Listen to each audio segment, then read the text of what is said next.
Have you ever felt like you've completely lost your mind while in love?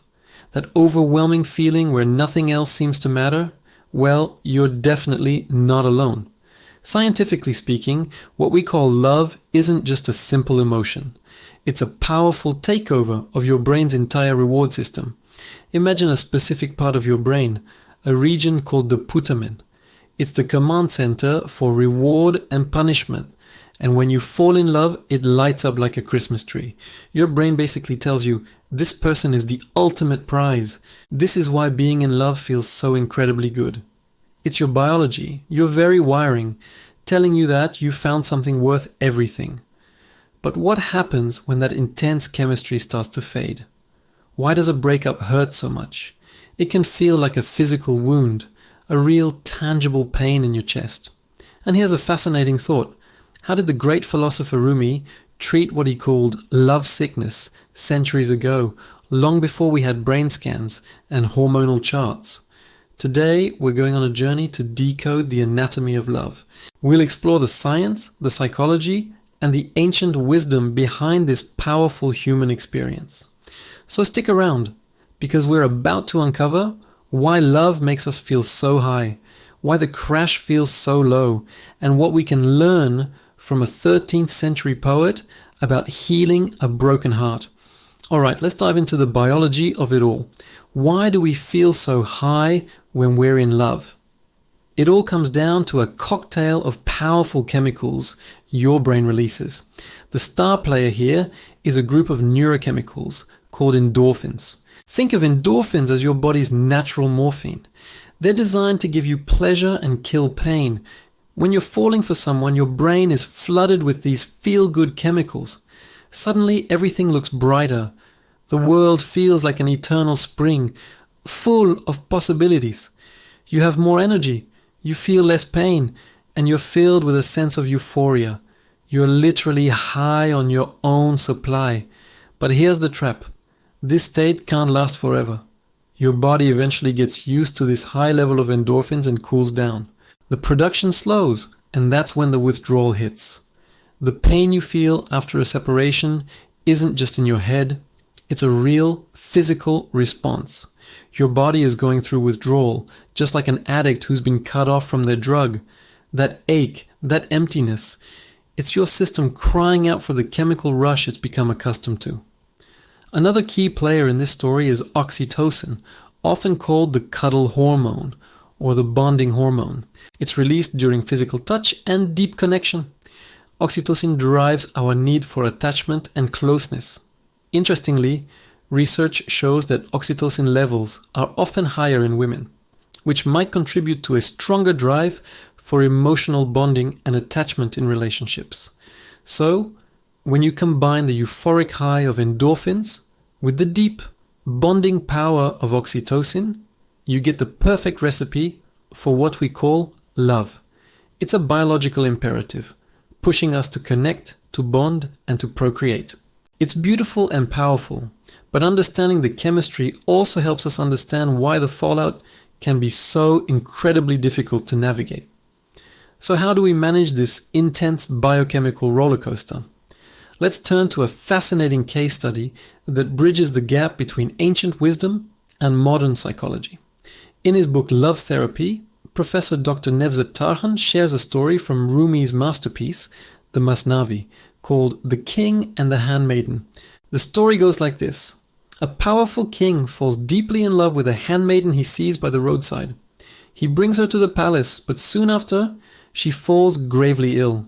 She withers away, and none of the king's court physicians can find a cure.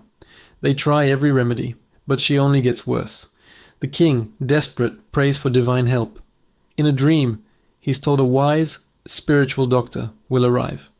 The next day the doctor appears. He's not like the others. He doesn't just look at her symptoms. Instead, he sits with her and begins to gently take her pulse. He starts naming different towns, one by one.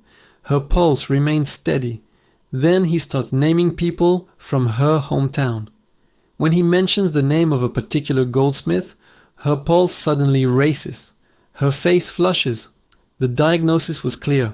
Lovesickness. She was in love with the goldsmith from her hometown, and the separation was making her physically ill. Now what happens next is the crucial part of the lesson. The wise doctor arranges for the goldsmith to be brought to the palace and for him to be united with the handmaiden. As they spend time together, the handmaiden's health returns. But the story doesn't end there.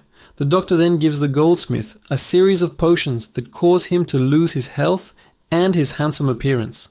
He becomes sickly and unattractive. And as the goldsmith's external beauty fades, so does the handmaiden's love for him. She falls out of love just as quickly as she had fallen in.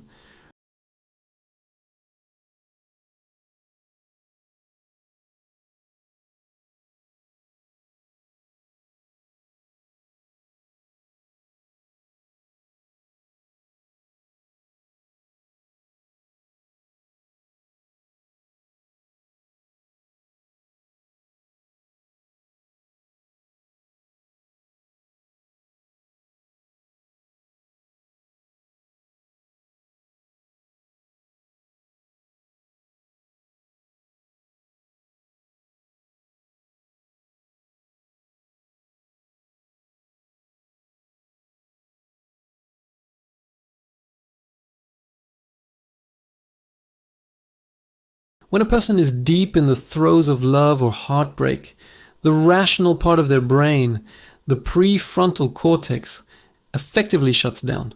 They're operating purely from the emotional, primitive parts of the brain.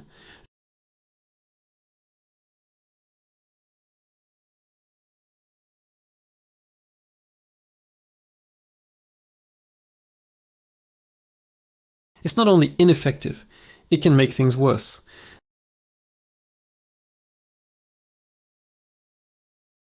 So, what should you do instead?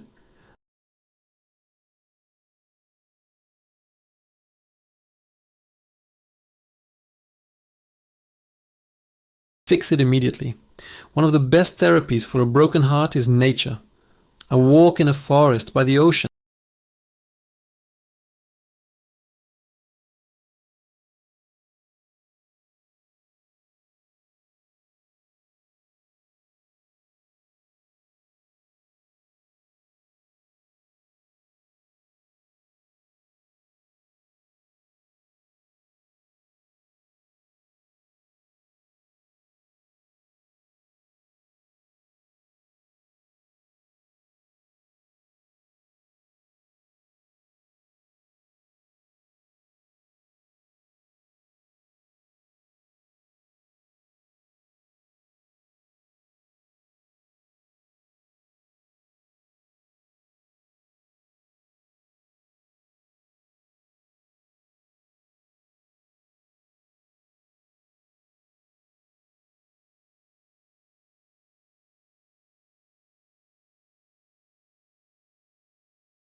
So, I leave you with this question.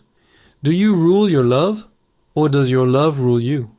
Are you the master of this powerful force, or are you a servant to its whims? Think about your own experiences.